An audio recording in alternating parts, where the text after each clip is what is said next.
သမီးကတော့ C117 ကရင်လူမျိုးဖွမုံပဲဖြစ်ပါတယ်။သမီးကကရင်အမျိုးသားကောင်းဆောင် KNU ဤဖခင်စောဘဦးကြီးရဲ့အကြောင်းကိုပြောပြပေးသွားမှာဖြစ်ပါတယ်။စောဘဦးကြီးကိုပသိမ်မျိုးဘဲကရကျေးရွာမှာ1905ခုနှစ်မှာမွေးဖွားခဲ့တယ်။ကရင်လူမျိုးအတိုင်းအဝိုင်းထဲမှာချမ်းသာဆုံးမြေပိုင်ရှင်ဦးတာမြဲရဲ့သားဖြစ်တယ်။စောဘဦးကြီးကငယ်ငယ်ကပသိမ်မျိုးစကောကရင်ကျောင်းမှာအလေတန်းအထိပညာသင်ကြားခဲ့တယ်။အရွယ်ရောက်လာတဲ့အခါမှာအင်္ဂလန်မှာဝတ်လုံတော်ဘွဲ့ကိုရတယ်။အင်္ဂလန်မှာပဲပညာဆက်သင်ရင်အင်္ဂလိပ်အမျိုးသမီးနဲ့အိမ်ထောင်ကြခဲ့တယ်။သားတစ်ယောက်သမီးတစ်ယောက်ရခဲ့တယ်။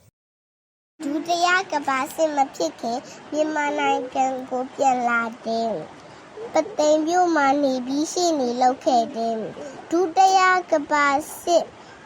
ဖြစ်တဲ့အခါမှာမိန်းမနဲ့ကလေးတွေကိုအင်္ဂလန်သို့ပြန်ပို့ပြီးသူကမြန်မာနိုင်ငံမှာကျန်ခဲ့တယ်။ကရင်အမျိုးသားရေးတာဝန်ကိုခြေစုံပစ်ပြီးလုပ်ခဲ့တယ်။ဒုတိယကမ္ဘာစစ်ပြီးတော့လည်းကရင်အမျိုးသားတာဝန်ကိုဆက်လက်လှုပ်ဆောင်ခဲ့တယ်။စောဘဦးကမိန်းမနဲ့ကလေးရှိတဲ့အင်္ဂလန်သို့မပြန်တော့ပဲမြန်မာနိုင်ငံမှာပဲနိုင်ငံရေးကိုဆက်လုပ်တဲ့အတွက်စောဘဦးရဲ့အမျိုးသမီးရဲ့စန္ဒအလျောက်ကွာရှင်းခဲ့တယ်။အဲ့လိုကွာရှင်းပေမဲ့အမျိုးသမီးနဲ့ကလေးတွေရဲ့တာဝန်ကိုဆက်လက်ယူခဲ့ပါတယ်။ခေစုယူရဲ့ခေါင်းဆောင်တဦးလည်းဖြစ်လာတဲ့စောစင်ဖိုးတင်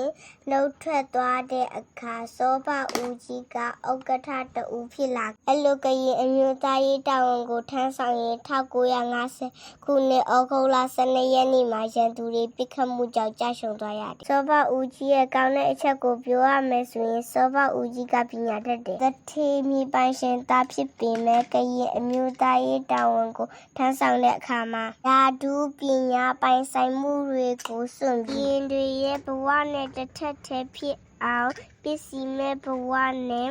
ကရင်အရေးကိုထမ်းဆောင်ခဲ့တယ်။ချမ်းသာတော်လဲဘဝမမြင့်ဘူးကရင်ခရစ်ယာန်တယောက်အနေနဲ့